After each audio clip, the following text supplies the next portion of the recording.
Hello from the One True Scale, although this video applies to any scale. It's about British railways, specifically modeling basics for Americans and others. This year, I suddenly realized that I wasn't getting any younger or better looking, and that my bucket list had so many unstarted or incomplete projects that I might never get around to making videos of them. But there was a bright spot. I had so many sketches and photos and videos of those unfinished projects that I could still make less polished videos of them if I just keep my nose to the grindstone. This video is my first unpolished attempt, and it's rather long. It has a lot of previews and eye candy for possible future videos, which I sometimes use as a background while I'm trying to explain some complicated aspect of British railway modeling. It also has many of my multiple personalities that help me with live video stage fright, so I can keep calm and carry on. So here's my American modeler friend with a few reasons to get you interested in British railways. Hey American modelers, and especially you boomers, do you remember when American passenger trains were colorful and artistic and trendy and bold, except for my favorite, which was just standard? But then in the 70s, Amtrak replaced them all with stainless steel in a little red, white, and blue. So pretty that it never got old for 50 years. Even regional railways had their own variations, like fades and blacks and orange shifts, but it was still monotonous. In the 80s through teens, I traveled to Europe a lot and saw a lot of exciting trains. But to model them prototypically, you needed to parler Société Nationale de Chemin de Fer or sprechen Deutsche Bundesbahn Aktiengesellschaft or hablar Red Nacional de los Ferrocarriles Españoles. So, Americans, let's take a closer look at a railway that almost speaks our language. And non-boomers, I'm not talking about this useful little engine. The British had colorful and exciting railways for most of their 200-year existence. From proudly decorated steam engines, varnished or colorfully painted wooden coaches, to distinctively styled and striped diesels, and regionally colored steel coaches, yet dominated by a monotonous but attractive corporate blue and gray livery from mid-60s to mid-80s, when Era 8 sectorization colors finally got vibrant again. Meanwhile, after 50 years of silver, is Amtrak trying something bold? Besides train aesthetics, British railway geography is also very different from North America. Britain is a European island including England, Wales, and Scotland. It is 600 miles north to south. The most important cities and main railway lines of its dense network are shown. Most lines lead to London, which has 14 major railway stations. To research this video, I found these picture books from about 2010 helpful. Mostly color books on Steam, the 5 lower right are regional. British diesel and black and white treatises are helpful on history. Of course, I want you to consider British railway modeling, but I also need to show you enough eye candy to keep watching this long, patchy video. I have 8 N-scale train layouts at home, dating from 1983. Most are stored or covered pending home improvements. Only 4 have been in my YouTube videos, some multiple times. This layout I am using for British Railways was completed in 2008.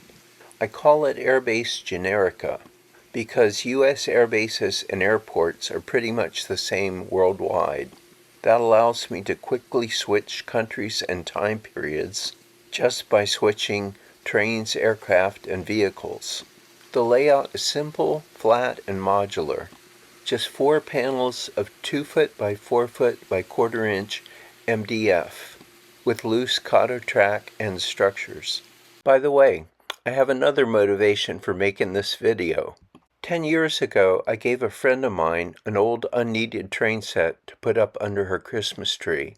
She had a newborn kid that year, so wisely hid the train set away until he was old enough to enjoy it. Her plan worked. Last Christmas, he set it up all by himself and is absolutely thrilled with it. Sheldon's train is a little British steam-powered goods train. I didn't need the train anymore because it was the 2000 Bachmann reissue of the 1970s Graham Farish molds, most of which I rebought after 2005 from all-new Bachmann molds. Sheldon is a really bright 10-year-old who always challenges me with technical questions when we get together for brunch. So I'm challenging Sheldon to build a bigger British train set for himself with my help. The layout will be similar to my Airbase Generica with 4 flat panels, but with tracks, station, city building, and viaducts attached to them. The 4 panels will fit in 2 special protective suitcases.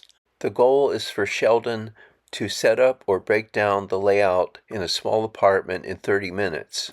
I also challenge Sheldon to run his trains prototypically, with this video as a guide, using my unneeded Graham Farish equipment. This plan is a bit ambitious for a 10-year-old, so it might take a few years. We'll see. Well, enough about my past layouts and future evil plans.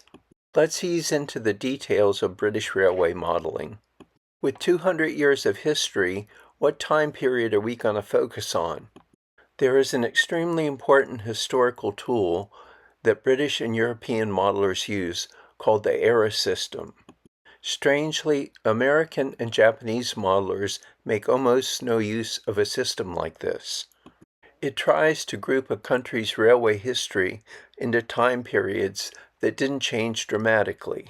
The years between eras are set by changes that would be pretty noticeable on a model railway. Things like new types of motive power or operations, also new companies, new government control, and rolling stock appearance changes with new liveries, new logos, or new numbers. Manufacturers and retailers mark their models with era numbers so that modelers have a better chance of choosing models that could be grouped to run prototypically. I'm only going to cover the post-war British Railways eras 4 through 7, which are the most popular. I'll cover a lot of detail near the end of the video, but here is a brief preview with some of the eye candy. Era 4. Government ownership of the Big Four private companies as British Railways. Specific new colors for all regions for passenger, freight, and mixed traffic steam engines. New Mark I carriages in crimson and cream colors for all regions. Era 5, with new green diesels appearing, rapidly replacing steam. Government flexibility allows southern and western regions to return somewhat to their Epoch 3 colors, while the 2 biggest regions, Midland and Eastern, agreed on maroon coaches similar to Midland Epoch 3. Meanwhile, railway closures and newer diesels eliminated steam by 1968. Epoch 6 brought diesel high-speed trains and West Coast mainline electrification. Also new 8-wheeled freight cars and unit train operations. British Railways eliminated regional flexibility with corporate blue engines and blue-gray coaches. I'll cover freight near the end too, but in less detail. Relating the many types of freight equipment to the time eras is technically complicated, and the color and branding issues are less obvious. The short, slow, 4-wheel brake vans, open wagons, and box vans dominating this era were common to Europe but disappeared in America about 50 years earlier. American-style 8-wheel bogie wagons were not the predominant new construction until eras 8 or 9. British modelers have a great variety of goods wagons in all scales, like these in N from Graham Farish and Dapol.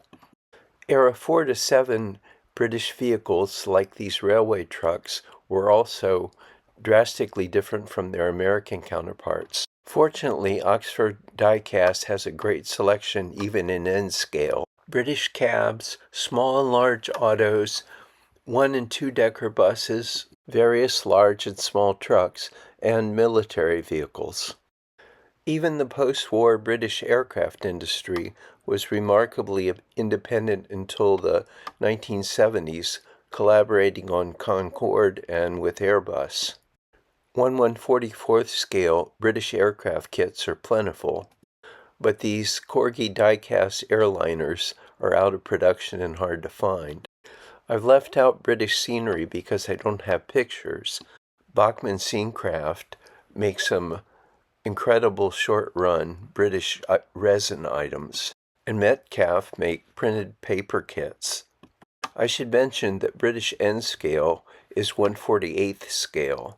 So many Kato Japanese N-scale 1/50th scale structures fit fine for rather generic post-war world architecture. Sorry, modeler me, your colors versus epochs is very interesting, but I'd like to step in with some details about the state of British railways before and after World War II. Certainly, sir. Please proceed, Captain Me. In Era 2, there were 120 different railway companies. To improve efficiency based on World War I railway experience, the British government grouped them into only 4 big railway companies in 1923. A lot happened in Era 3, with the big 4 companies going through between wars, World War II, and a little bit after. The big 4 companies had a lot of overlapping routes. Before World War II, some companies had developed some of the finest steam locomotives and coaches in the world. In 1938, the blue A4 Mallard set a train speed record of 126 miles per hour. But in September 1939, German Nazis started World War II, with blitzkrieg attacks on Poland quickly occupying most of Europe. In July 1940, the Nazis began the Battle of Britain to invade England. But first they had to use their air force to cripple the Royal Navy, Royal Air Force, and the transport system. For 4 months, the Luftwaffe bombed big cities almost nightly, attacking air bases, shipyards, railways, and the general population. With brilliant organization and careful preservation of their dwindling supply of fighters and pilots, RAF Fighter Command shot down so many Luftwaffe planes that they gave up hope of air superiority and invasion in 4 months, although night bombing raids continued for 7 months more. After a long pause, other Nazi air attacks resumed in 1944. These included Baby Blitz advanced aircraft, V-1 cruise missiles, and V-2 ballistic rockets. Bomb tonnage dropped was 60,000 for aircraft, 10,000 for V-1s, 1,000 for V-2s, although far less than half of any bombs hit targets. With more advanced bombers from 1942, RAF Bomber Command made much larger and more devastating night attacks on Germany. After Pearl Harbor, in December 1941, the U.S. declared war on Germany. Operating from England in 1943, the United States Army Air Force provided daylight precision bombing, fighter escort, and ground attack on German targets. German war industries and railroads were heavily targeted. D-Day, June 6, 1944, saw the beginning of the deployment of 2 million Allied soldiers to the Normandy coast of France.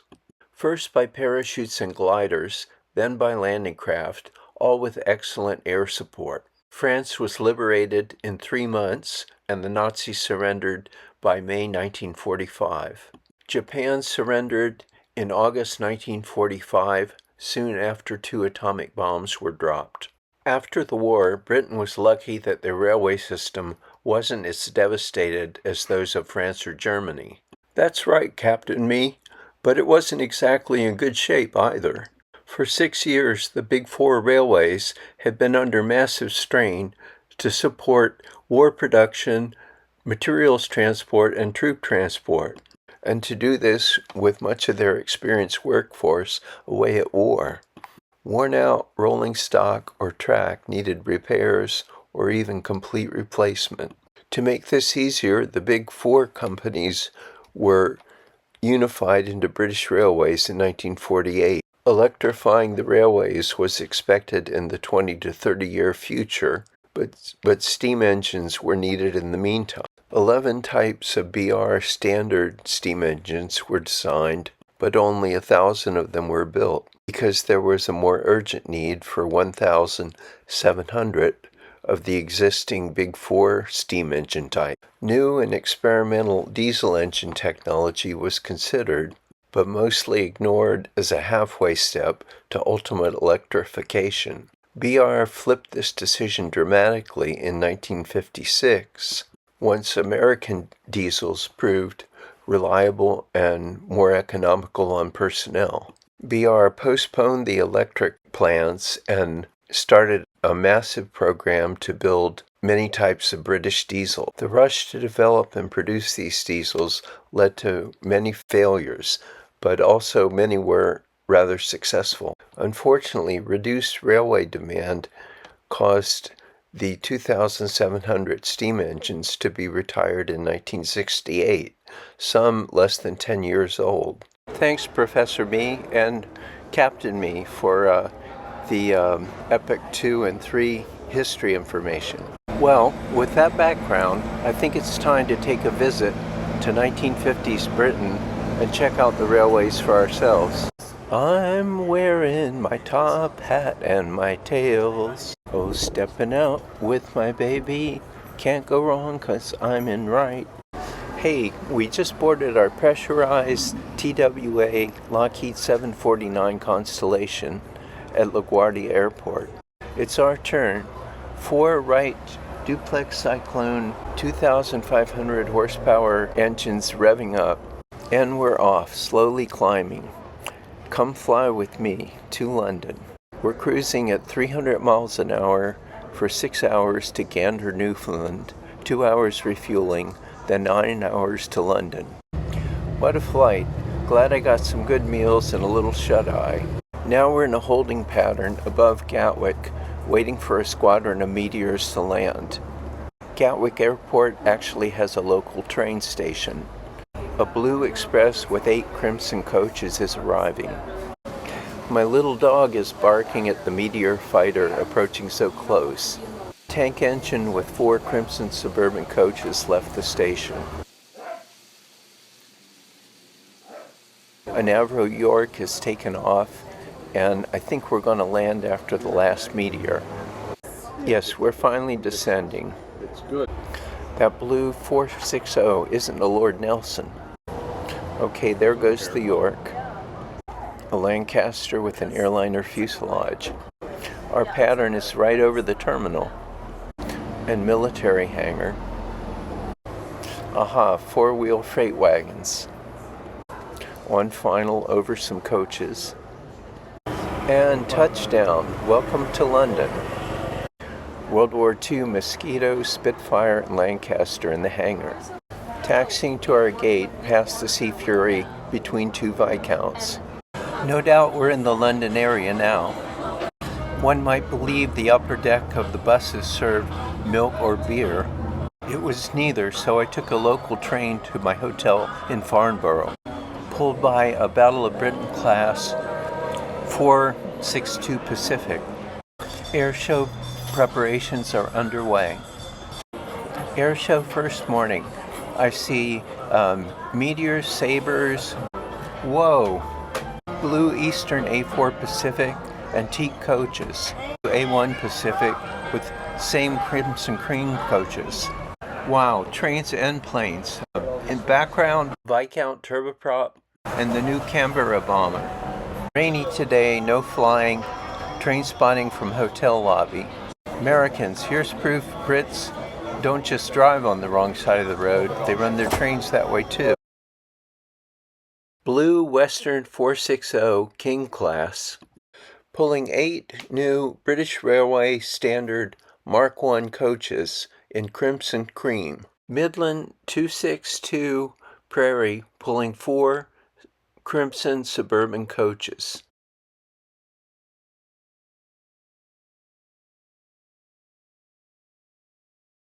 Whoops, my mistake. That prairie is green, so it's western. Next morning, better weather and airshow is back on. Better views from Faulty Towers Hotel across the river. 60-mile-an-hour express with Midland 460 Black 5 and 7 Stanier coaches and 2 Gresley coaches. 30-mile-an-hour long-fitted freight with War Department 280 open cattle, van, open, press flow, conflat, van, tank, van, brake van.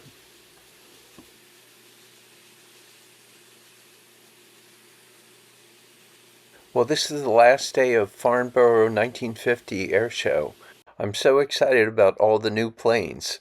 But could another one of me please take the next section? I'm having a pint and fish and chips with an old friend who managed to get me a rare Corgi Britannia. Thank you, Tat. I can, let me do it. Thanks, you got it, Foamer me. But take genius me too, 'cause there's some math involved. 40 to 80 years ago, on a British railway far away, eras, years, names, logos, Mark 1 carriage types, codes, quantities, passenger train types, formations, goods wagons types, livery, steam loco types, powers, codes, livery, diesel loco types, powers, codes, livery, region and era, colors. Okay, this last section is about running prototypically. That means choosing a region and a time era you want, assembling realistic trains with them, and running the trains in a realistic way. Of the 200 years of eras identified by British modelers, I will just focus on popular eras 4 through 7. Era 4 started with the Big Four railways unified into British Railway. BR quickly branded all their locomotives with the early emblem, jokingly called Lion on a Unicycle. In Era 5, BR changed the locomotive branding to the Lake Crest, a lion on a crown holding a loco wheel, but jokingly called a ferret with a dartboard. Era 7 and short Era 6 are so similar that I compare them together. The difference is locomotive numbering. Era 4 through 6, steam, had numbers, but diesels had D and a number, and electrics had E and a number. Era 7 switched to computer numbers called Total Operations Processing System. Tops use 5 numbers for all types of locomotives. British Railways was renamed British Rail in Era 6. The new logo for locomotives and other things was double arrows. Jokingly, arrows of indecision. Passenger trains of eras 4 through 7 were dominated by the British Rail Standard Mark 1 carriage. About 10,000 were built between 1951 and 1963 of various types, not even counting suburban carriages and multiple units. Here, those in N scale are listed by their code, name, and approximate number built. Codes F, S, and C mean first, second, and composite, which is both classes. Note the second class is far more common. Second-class carriages outnumbered carriages that had any first-class seating by about 3 to 1. There were many R for restaurant types, with originals being modified for different types of service. B for brake usually meant compartments for luggage and for the guard. The guard tended to passenger ticketing and train safety. The guard compartment was sort of a tiny lockable office. It had a periscope to make sure signals were obeyed, and a brake which could stop the train for safety reasons. K for corridor and O for open referred to interior arrangements. Americans who haven't traveled by train in Europe or watched old European movies will probably be confused by corridor versus open carriage. American coaches are roughly similar to the second open carriage shown. Basically an open room with seats on both window sides and an aisle in the middle. Conversely, this brake composite corridor shows all of the European strangeness in one diagram. The seats are in 5 enclosed compartments along one window side only. 2 first class in middle, 3 second class towards right. Each compartment has a sliding door to the corridor on the other window side. To left are the separate guards compartment and luggage compartment. Note the guards' seat, desk, brake wheel, and periscopes. Note also that there are a great deal of doors and windows to various areas, which on asymmetric prototypes like this one can make both sides look somewhat to very different. British railway modelers need to be skilled at identifying carriage types to run their models prototypically. Here are N-scale 2010 Graham Farish models oriented the same way as the diagram. You can see facing seats and tables in the American-like second open, while the more European brake composite corridor shows the compartments with sliding door and facing seats. This view clearly shows that the SO has nothing between the passenger windows, while the BCK shows the glass and brown frames of the corridor wall. This view peeks inside the cozy compartments, with 3 seconds to right and 2 firsts to left with window markings and a yellow stripe above them. First had higher quality furnishings and was more expensive, therefore less crowded. Moving left, we see the guard's end with many doors, first class entry, guard's door, and 2 luggage doors. Mark I corridor carriages outnumbered open carriages by about 3 to 1. Compartments seemed more popular for families or colleagues, especially on long trips. Open carriages were better for singles, couples, and especially short trips. This view is the opposite side of SO and BCK. Note that the SO has mirror image symmetry of windows and doors for both sides. The BCK is almost symmetric, except the luggage double door small window is farther from the end. On the BCK, the brown frame compartment wall with sliding doors and windows shows clearly through these corridor side windows. Second opens actually had an identical window and door arrangement to second corridors not shown. In tiny N-scale, I always look for that corridor wall to tell if I have a second corridor or second open. You can also tell carriage types by looking at the tiny carriage number, but it's complicated to look up and remember. Well, that was just my basic introduction to recognizing carriage types by windows, doors, interiors, and markings. Correctly spotting asymmetric carriage types can be pretty complicated.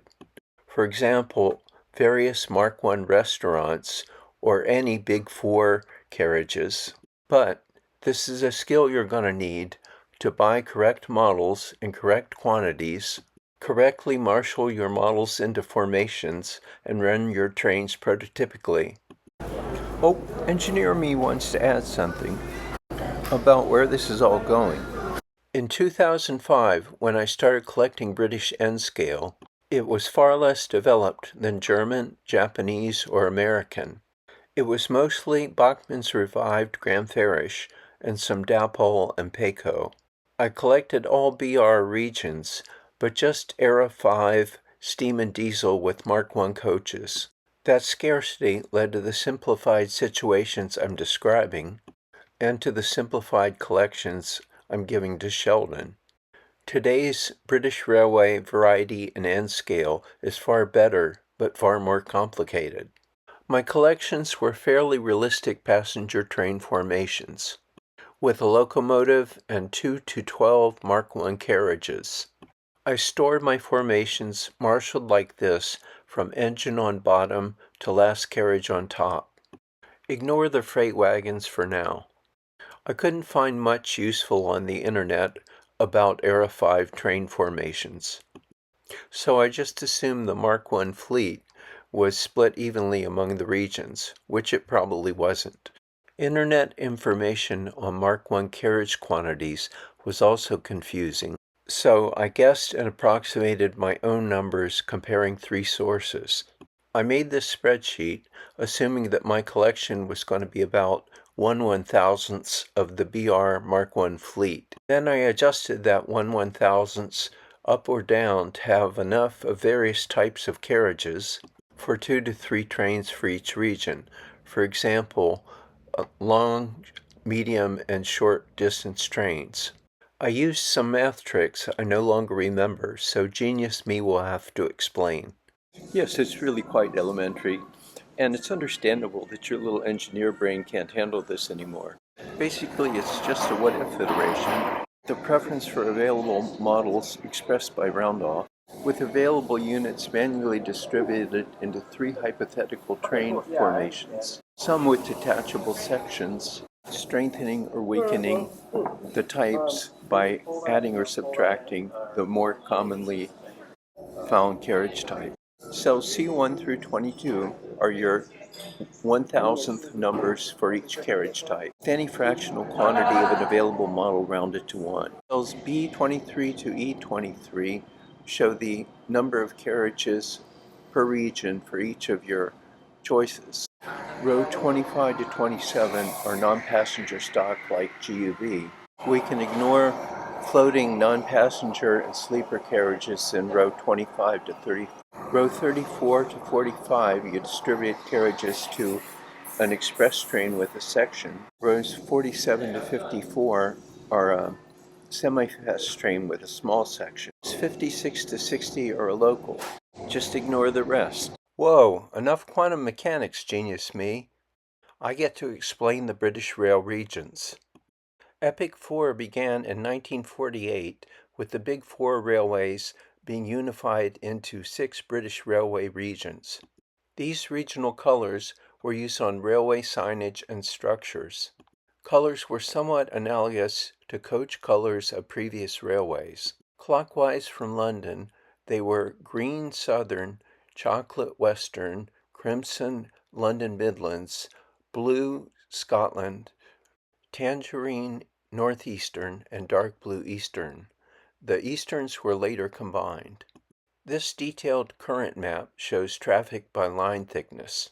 Comparing to the previous map, you can sort of see which Big Four railways got which regions. This modern simplified map more clearly shows the major main lines and cities. These all lead to 13 London train stations, most of which were operating more than a century ago. Hooray! Now we can put it all together and discuss prototypical train formation for regions and eras. I'm going to use the collections I've gathered for Sheldon to illustrate this, partly to use this video to educate Sheldon, and partly because these collections are basic yet accurate enough to educate my viewers on beginning British railway modeling. These collections included most of what was available from Bachman Graham Farish about 2005 to 10. Missing are only my Deadpool collection with broken gears and my life-expired window display fleet. And these I gave to a friend who wants to repaint them in Irish Railways orange and black, British classes 31 and 33, as Irish classes A01 and C201 respectively, and British Mark I coaches as Irish Cravens coaches. Good luck modeling Irish Railways, Marcus, and send me a picture. Let's start with Era 4 or 5 goods wagons, which I didn't collect that much of. Wagon load freight like this could be dropped off at any station by a small tank engine, like this 060-8750 class, or a small diesel. Complex rules of wagon brake fitting could determine how these formations looked. Nearly all goods wagons had manual brakes, which were activated by railway personnel in the yard. Brake levers were about 6 feet long and can be seen on the model sides. Wagons with only manual brakes were called unfitted and were usually gray. Special wagons called fitted wagons were mostly brown. Fitted wagons had an extra vacuum brake, which could be activated by connections to the locomotive. Some brown wagons had a vacuum pass-through hose, but no brake. Guard's van at the end could be fitted or unfitted, but also had a manual brake wheel that could be applied while running. Short goods trains running slow on level ground could be braked by the engine and guard's van, without bothering to connect vacuum hoses to fitted wagons. Longer, faster goods trains on hilly regions would be required to have a certain percentage of all wagons, say 30%, to be brown vacuum-fitted wagons connected behind the locomotive. The train shown has 5 brown fitted wagons and 3 gray unfitted wagons, but only the 2 brown behind the engine could assist with braking. Here is a close-up of goods wagons similar to the previous train. Open coal wagons, like the gray and brown ones in the middle, were the most common types in era 4 and 5, numbering about 250,000. But I only bought about a dozen and used some for a Christmas window display. The rest of my freight collection is above the gray line. 4 of them are cattle vans with barred windows. One is a rare American-style 8-wheel bogie open wagon. 6 wagons have letterings for the Big 4 railways, so are actually Era 3. I bought them for more livery variations, but they wouldn't have been around for long in Era 4. Steam engines were often designated by a power class number of 0 to 9, combined with a letter, F for freight, P for passenger, MT for mixed traffic.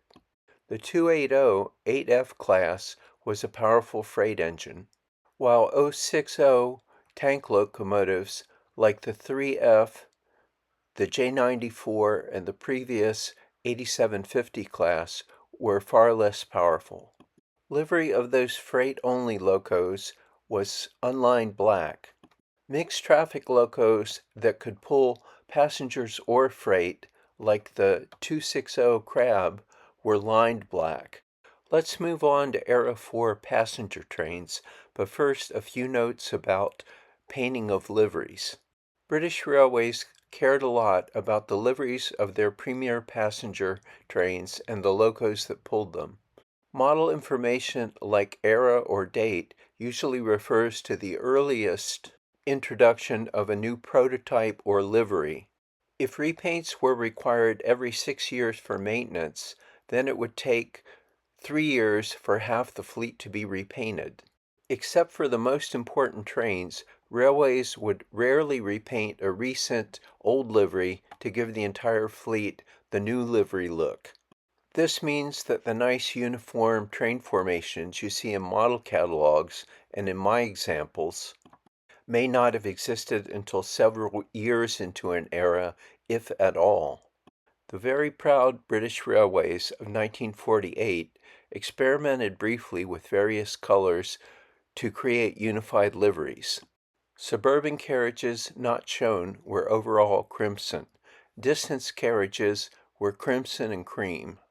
Mixed traffic locos, like the 264 4MT tank, were black with thin white lining. Ordinary passenger locos were lined green, while express passenger locos were lined blue, not shown. My Era 4 collection has a few mistakes. All 6 locos should be branded with the early emblem, not the lake crest. I made a collection prototype mistake that I thought was clever until I researched it. I wanted my steam to run with diesels, so I bought all my steam locos with Era 5 lake crest. But my picture books showed mostly crimson cream carriages running with steam. So this collection is really closer to early Era 5. A more interesting prototypical mid-Era 4 collection could have had the 462 express locomotives in blue and the 262 V2 in lined black. To continue, I need to briefly discuss the concept of a dividing train and its portions, which is also covered in Wikipedia.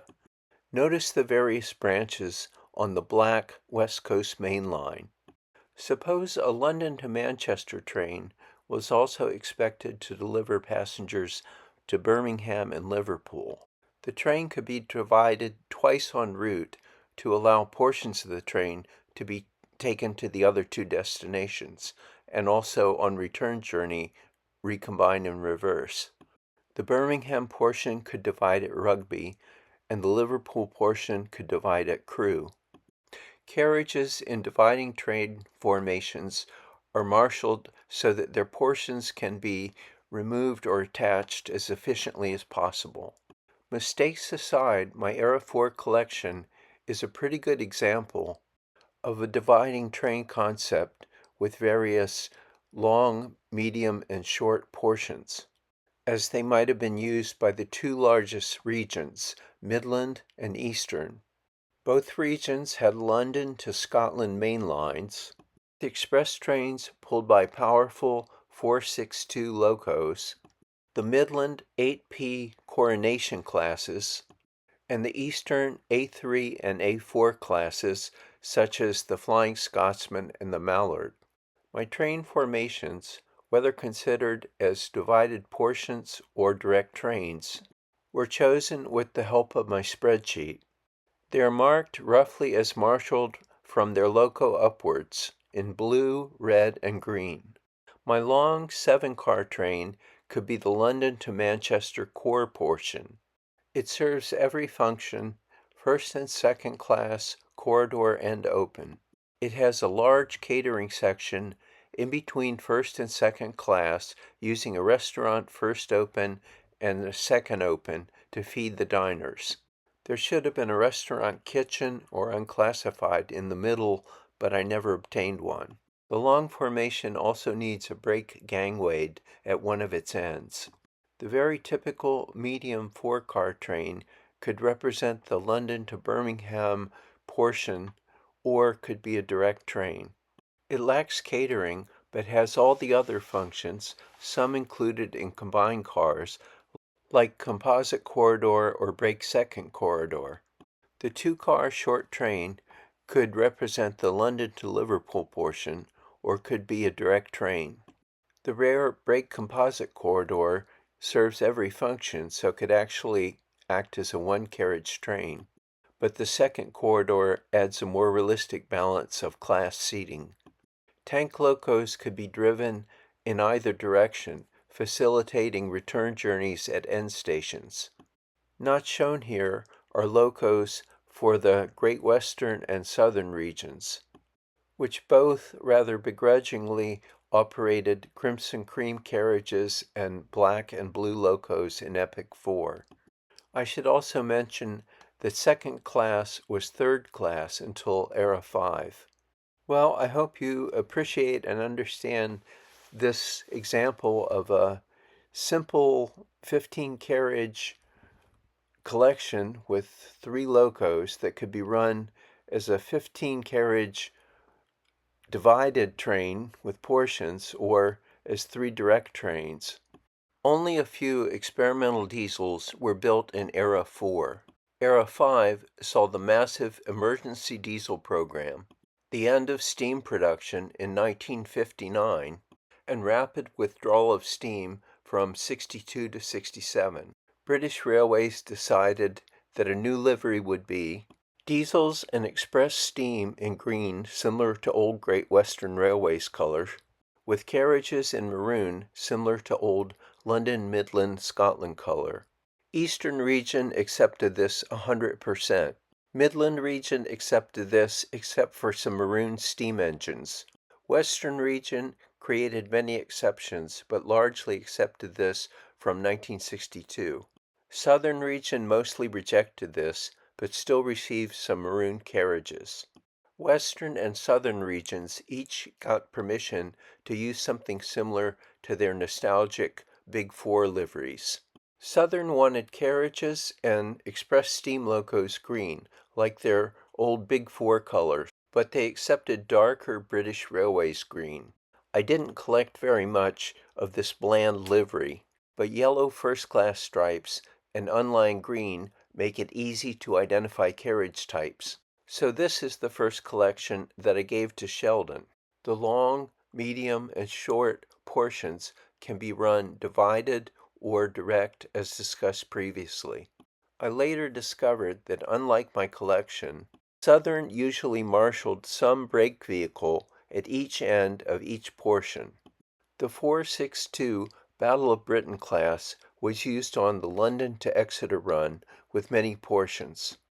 The powerful Class 47 diesel with over 500 built was used almost universally, but less so on the Southern. My Western Region Era 5 collection has my favorite liveries, but is perhaps the most confused and full of errors.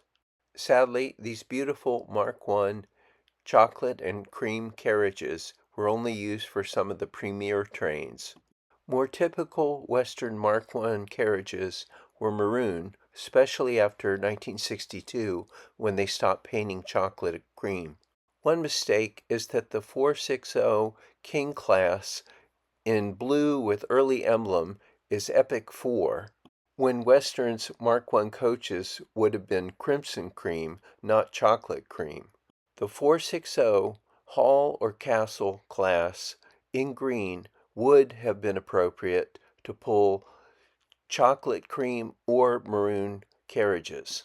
The green 262 Prairie Tank and the maroon Class 52 diesel hydraulic are also appropriate.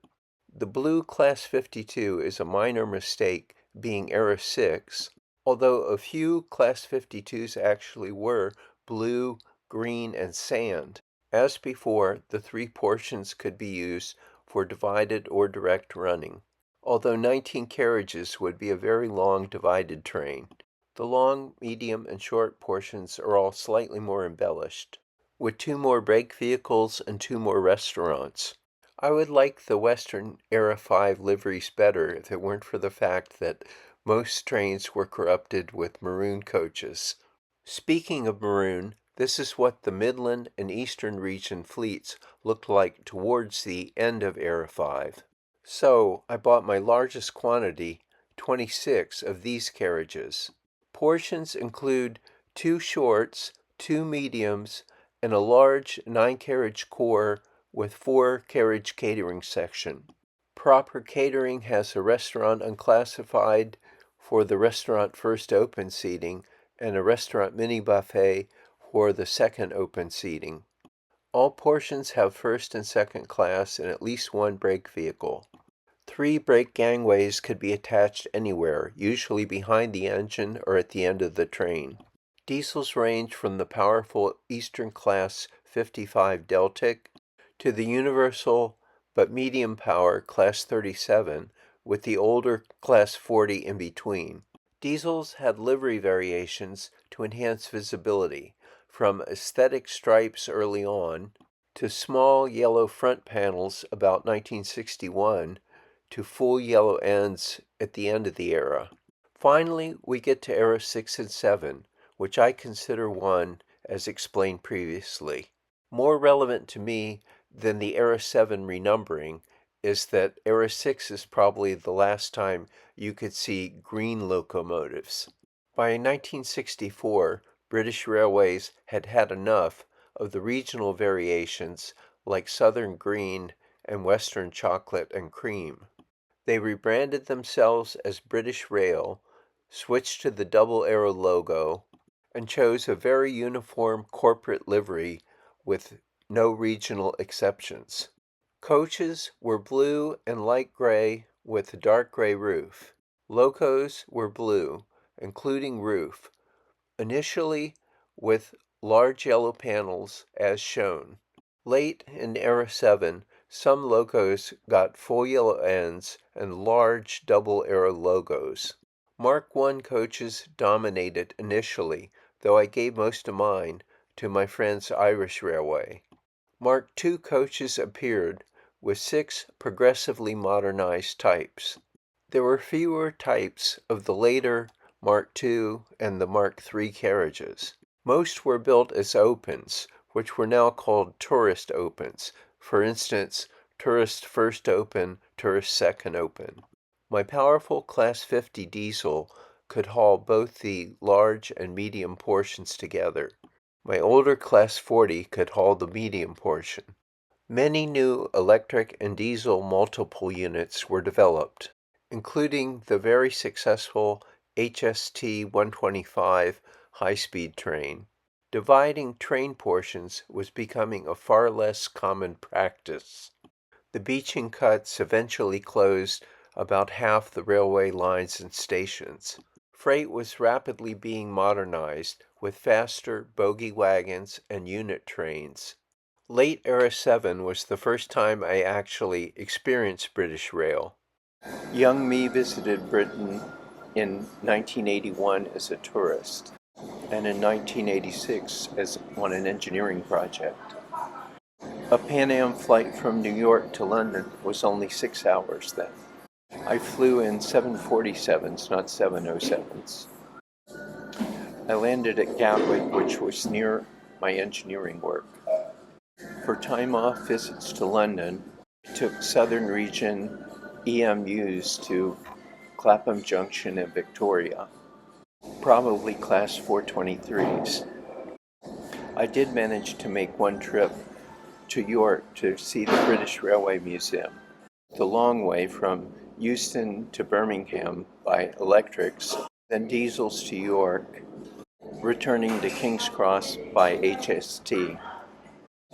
I first saw Graham Farish stuff at a hobby shop in York, but didn't collect any for 20 years. I think that becoming a serious modeler of another country and time period that you never experienced is a great adventure, but it can be challenging and frustrating, even if you already speak the language.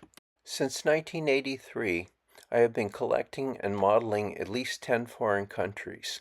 I have some tips to help you avoid expensive disappointments. However, while I talk for 5 minutes, I'm going to show you some random eye candy collection photos. Like me, you may start out collecting because some train from some country looks really cool.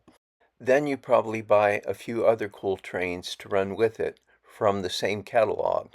Eventually, you become interested in more history than the brief paragraphs in the catalogs provide, and read some history about your trains in Wikipedia or railway books. You are then shocked to realize that although your two favorite engines technically coexisted around 1966, your steam speed record A4 lost its streamlining end paint in 1940, and your boxy Class 86 electric had a complex and brighter paint scheme until 1971. Besides never even serving the same regions, your favorites are 30 years apart from being prototypical to run together. This won't bother some modelers, but with time and experience, I think most modelers will consider one of those favorites to be an expensive mistake and will, in the future, try to collect trains that could exist prototypically. My best advice is to do research and plan much of your collection before you hit the buy button. I suggest starting with current catalog or website information for your scale and marking a lot of your most interesting trains, then noting what could have existed together in the same region and era. Chances are not all of your favorites could be grouped in the same station and time.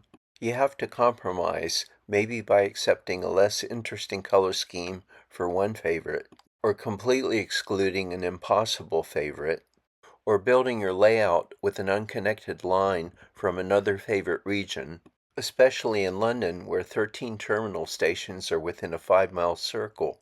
So, if you can, pick your favorite era, region, and stations before you buy most of your collection. Another tip is to be a little wary of research even though you speak the language.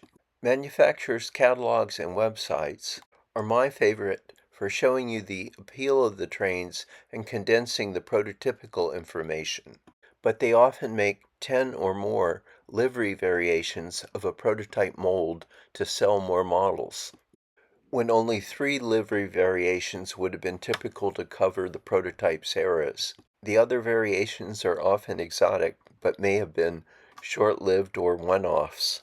Researching color photos online or in books can sort this out. I find Wikipedia especially helpful and concise for prototype, technical, and historical details. Sometimes Wiki even has useful modeler information like operating patterns, regions, and liveries. British Railway books with more text than pictures are usually not that helpful. They often have an overwhelming amount of trivial details, and yet still fail to convey the information that I'm looking for. I think part of the problem is that British Railway enthusiasts are so well read that their textbooks gloss over information that they feel is, quote, every schoolchild knows that. Another research option to be wary of is British online discussion groups. I haven't done this yet, but I expect they could be pretty useful if you take the time to join the group, tell the members you're an American, get to know some of them, and ask questions. However, if you're just lurking and reading previous answers to a search engine question, it may be confusing and misleading. These groups can be very clubby, full of confusing British banter, and often straying off topic. Still, if you read far enough, sometimes somebody nails the question. YouTube research is another possibility, but quality varies and it can be very time-consuming. Well, that's all. I hope you have enjoyed this video.